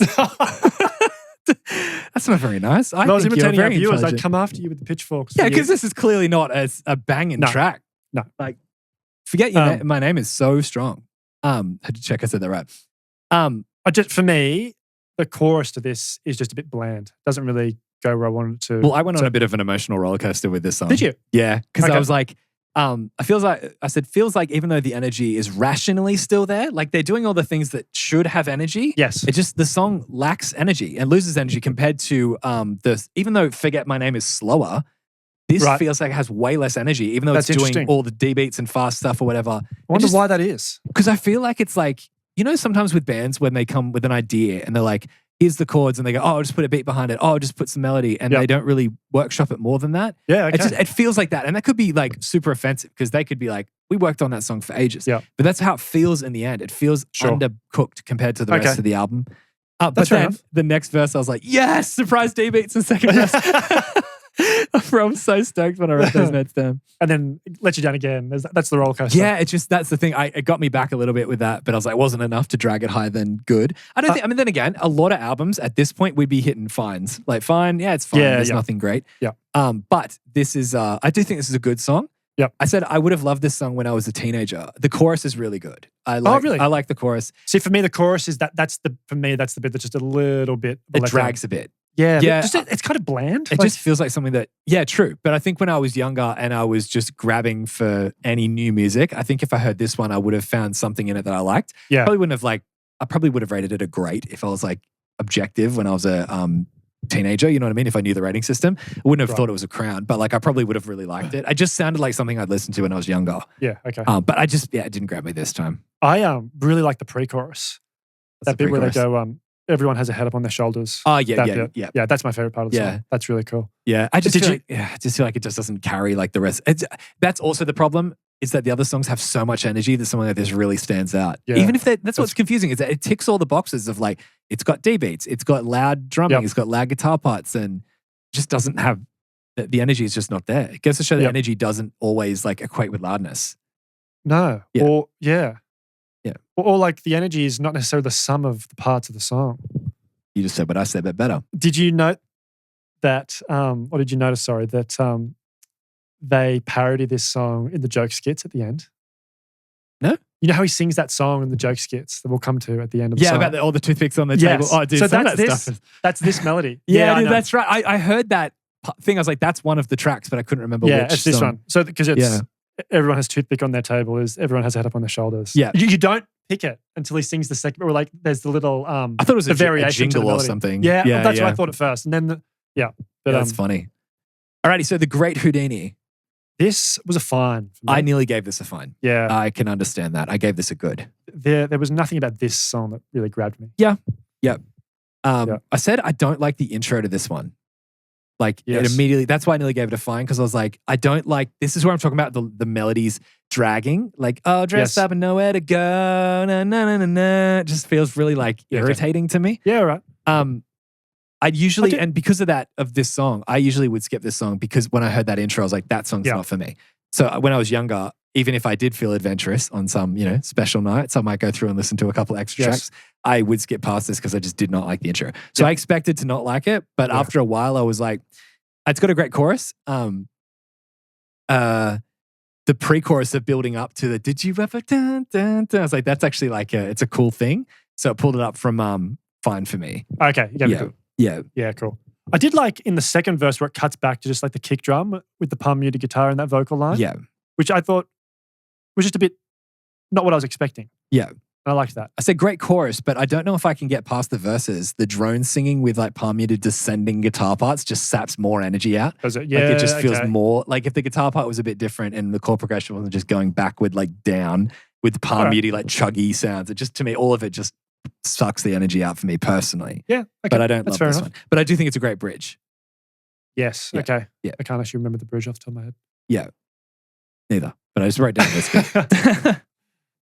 Singled out. What'd you give this? I gave this one a fine. Me too. Yeah. Okay. Yeah. So you're quite clear that the second half isn't as strong as the first. Yeah. Do you think, like, I mean, the album's good regardless. Isn't that weird though? You end up rating the album as like a total score. But if the album is front loaded, you won't listen to the whole thing. If they're sprinkled out, you know what I mean? Excuse me. Thank you. It's weird that because you can rate an album. Say you come out of this one and be like, oh, well, hang on, because for the second half to be not very good, you'd only rate it like somewhere in the middle. But anyway, you'd only end up listening to the front half of it over and over again. Yeah, I don't know. Like I can understand why you structure your album in such a way that you want to get people in. Yes, but they did that. It's in like spades. they need. I know. Yeah, I know.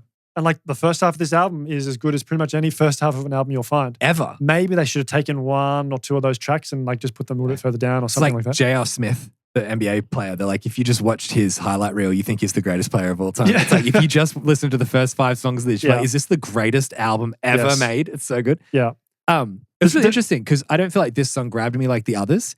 I wrote the vocals like the last song just feel drony and that just wears me out a little and that's fatiguing and therefore this is all emotional connection and like something being like draining it immediately just pulls you out of emotional connection. Yeah.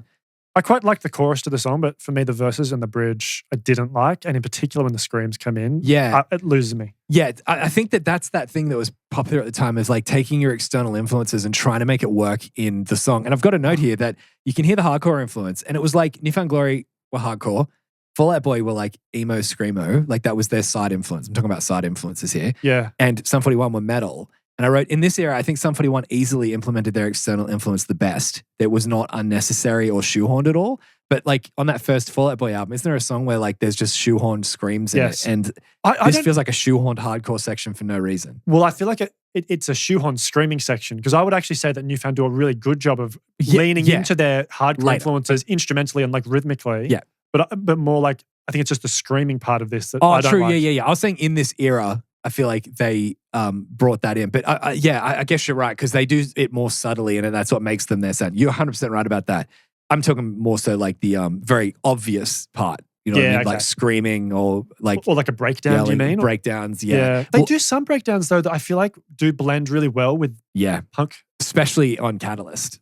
Catalyst is where they really figure it out, Yeah. I think. But I think that just in this one, I'm like, was that really that necessary? Yeah. And the screen leading back into the chorus from the bridge it's gross. I love that.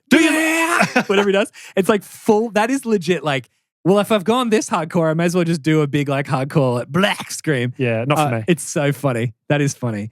But I really think that in the bridge of this song, it sounds like Bowling for Soup. Like there's this lead riff and it sounds like which sounds like that does sound, even you singing it sounds Bowling for Soup. That like 1985 or whatever the song is. That I don't know. It reminded me a lot of that. Yeah, okay. Didn't pick that up. Yeah. Alrighty, so Belated, what do you got? I said good. I said great for this one. Did you? Okay. Yeah, I did fluctuate. I did kind of like, I flirted with a great for this one. Yeah. That opening riff, is there a particular band / album that reminds you of?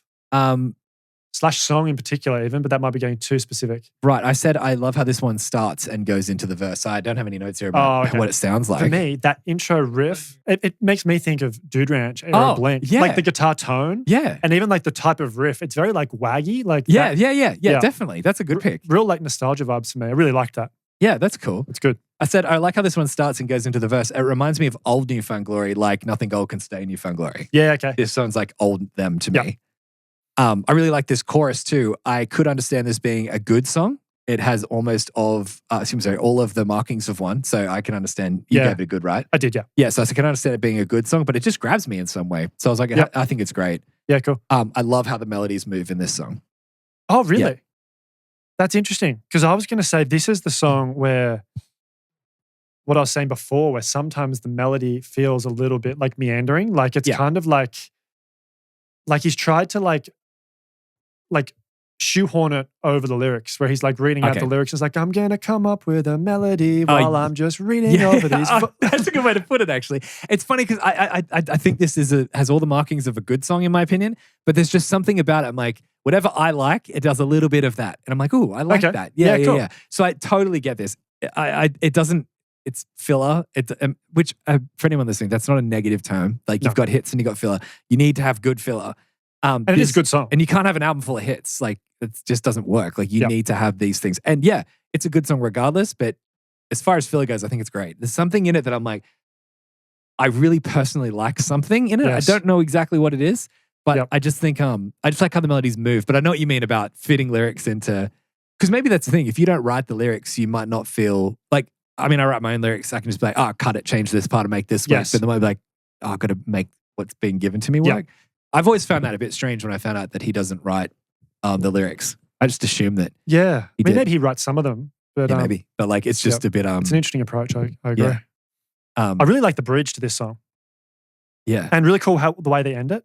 Yeah. Which off the top of my head, I can't think. Yeah, right. But yeah. No, I just think it's good. I think there's something in it that I really like. Who did the backing vocals for this one? Was this one of the ones where they had somebody else doing backing vocals? Bane and What Feeds the Fire? Oh, yes. I would assume, is that a band? I don't know They're them. both bands, I think. All right, both like hardcore bands, I'm pretty sure. I didn't know that they had so many people on this album like performing the songs. Yeah, right. I'm sorry, like tracking them, because pretty much every second song has like a guest whatever. It does. Yeah. And in that's the note I had in something I call Personality, when it said Mark Hoppus plays the bass on this track. Apparently bassist Ian Grushko couldn't come up with a bass part, so the band asked Mark to write one. Once you know that, you can hear Mark's bass lines in the chorus and stuff. But I wrote, did not know that. Newfound can keep them.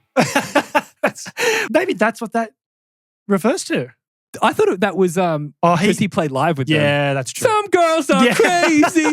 Once you know that he points to his head when Tom calls that out in Music Chronicles 2, you see it in every performance. Yeah. So good. Yes. Best part is when he does that in that video and then someone just throws paper in his face and it hits his face. You fucking Anyway. The story so far, what do you give this? Look, I know that a lot of people love this song heaps. Yep. I gave it a good. A good? Yeah, what'd you give it? I gave it great. We've just kept concontroversial takes back and forth on each other. But yeah, people might hate us after this album. Well, that's it. If they weren't already tuned out because of the lack of a good guest. I thought we'd get cancelled after the first episode. So we've done well to make it this far. I just gave it a good. I said, I know a lot of people love this song and they definitely put more effort into the production of this one. It feels like they're really trying to like push this one. Yeah. The last couple of songs have had less work on the production. That's can tell. Good point. Yeah. I said compared to the last song, for example, it just doesn't grab me like it does the others. It's just still a good song vibe. Yeah. I think it's just a really cool way to start. Like you don't see that coming. Yeah. It almost reminds me of like Yellow Card on Ocean Avenue when they have the acoustic one. It's that, not the same sound, but it's something that makes you go, we haven't heard this all album, and now you're doing it now toward the end. I think it's really cool. Yeah. Yeah. And also, it's a good wind-up song to finish with, too. I just said that, I've got it here. Nice wrap-up song, too. I said got a really pretty bridge. I think the bridge in this song is top tier. Like, it is like crown-level bridge. When the palm muted guitar comes in the verses, it's very like Saves the Day vibes for me. That's why I don't like it. I hate Saves the Day in school. If we ever do them on the book club, that's going to be the biggest test of my strength because I did not like them back in the day. Oh, mate, prepare to... Well, I can't even tell you a Saves the Day song. I just remember that like Ben used to like rub it in our faces about all the music he listened to, and I think that was my final straw with Saves the Day. Like, I don't want to hear this at your funeral song or whatever, so I just decided I didn't like them. Well, you know what? To all of our fellow Saves the Day fans out there will be a Saves the Day album coming up for you on the schedule, and we're all going to sit back and we're going to look at Jason and we're going to say, you, Jason. We're going to make you sit through this album. Do you know what? I probably like it. I just, in pure defiance. And you know what? So I've put one on the schedule, which is not a Saves the Day album I think you will have heard. Right. And it's like one of the earlier albums where they're a bit heavier. And I actually do think you'll really like it. Okay, sweet. I'll give it a go. But I do think this is a good wrap-up song. It's also a really, I wouldn't have expected this to be a song that wraps up this album. Sure. Like, I wouldn't have thought that they did this. And that to me shows musical ability and like musical creative maturity. Like to not just be like to me, this is the kind of change in sound that you'd expect on a more experimental album. Totally different sound at the very end or whatever. But they did it and they did it really well. Yep. I said this is a late night in the car drive song. Yeah, okay. Yeah, like going for a long drive and then this is on. It's just a really cool. I mean, I think it does still have energy to it though. Like it's not it's not like one of those like last song on an album songs that's all like soft and slow the entire way through it. Like it does still, I think, have a bit of energy to it. Yes, I agree. Definitely. Yeah. I think it's a good song. I just, I don't love it like other people do. And that's the part that made me feel a bit guilty is when I heard how polished the production was. And I was like, oh, they're really trying to push this one. Yeah. And it just, didn't land for me. There's a band that named themselves after this song. Yeah. So you got, on this album, you got All Time Low and Story So Far. Yeah. Yeah. Yeah. Shows how influential all these guys are. Just this one album. Yeah. Yeah. Absolutely. So many bands. I mean, that could also be another draft. Bands that took their name from another band's song. All right. So lastly, just got the joke skits. Joke skits. Yeah. What'd you give it? I gave it a fine. Oh. Yeah. I said great. No, I lost a point. The scary bit. Made me lose a point for that. Did you jump? Yeah. Do you know what? I saw someone say on Reddit talking about this album, they were like, I used to fall asleep to that album and that joke skit would always get me every time. Like, if you know that it's there, why are you doing that? That's so funny. Particularly, it's like, there's someone in your house. Yeah. There's someone in your house. Oh, dude. PTSD. I just, I didn't. Yeah, to me, I was like, it's fine. I get it. I think I've got a note here that I said, I'm torn because it's fucking hilarious, but I don't know if the album needs it. And I was like, but then again, where would it be then? Like the content's really funny. Yeah. Where would they show it off? It is really funny. You'd want to show people. It makes sense to be on an album, but it's fine. You know what I mean? Yeah. But the jokes themselves are great. I think they're really funny. I'm just like, does the album need it? That's the question that I have. So, some bands will like put this kind of stuff in between tracks. And I think I like that less. Okay. I prefer it as like joke tracks at the end. Someone's in your house. Dance. You know what I mean? When they parody that song where it's everybody has toothpicks on the table, funny. That is like laugh like Do you know? I think my favorite moment is the sick of smiling. Yeah, like Michael Jackson. The button. Yeah, that's the part. Yeah, the button. But no, it is funny. To me, I think that I don't know. It's fine. It makes more sense to me, and maybe that was how it was on the CD because I don't have the CD to check. But if it was like, there's ones where it's like, I think it was like ages into the end of the album. Like it's just one of the things if you let it play for ages. Yeah. Whereas on the streaming service version, it's like 30 seconds or so. Yeah, true. And it's straight after too. It gets you straight to the joke parts. It's funny though, because I was listening to this album just before coming here tonight to do the episode. And I was talking to Kate as I was leaving and the sound of the started going on the TV. And I was like, what's that? Oh, thank goodness I realized and paused it. I was like, yeah, this is just like the joke tracks of the album. I forgot to turn it off. And she goes, all right. So then this part comes in. It's like, someone's in your house. And she's like, oh my goodness, thank goodness that didn't happen just when you left. Like I just put that on and leave. And that just comes. You come back and Julia's just like staring at the television. Like, alrighty. So that's the end of the album. What are your thoughts on the album altogether? Overall, I think it's really interesting to compare this album to the album we did last week. Does This Look Infected? Yes. Because as we've been saying like throughout the episode, like some of the songs on this album are like as good as any other pop punk album that you'll find. But like when you listen to the album as a whole, I feel as though personally like it tails off at the end and there's quite a bit of filler towards the back half. Whereas like you compare it to Does This Look Infected, which is just like it maybe doesn't have the concentration of like super catchy songs compared to this album, but it's just like the entire way through. Yeah, it's consistently crowned stuff. Yeah. This to me definitely has a bigger jump. Great, it's a great album. Yeah, no, of course. But I don't think it's for me. We'll see what it's going to be in a second. We will. Oh, that's true. I think that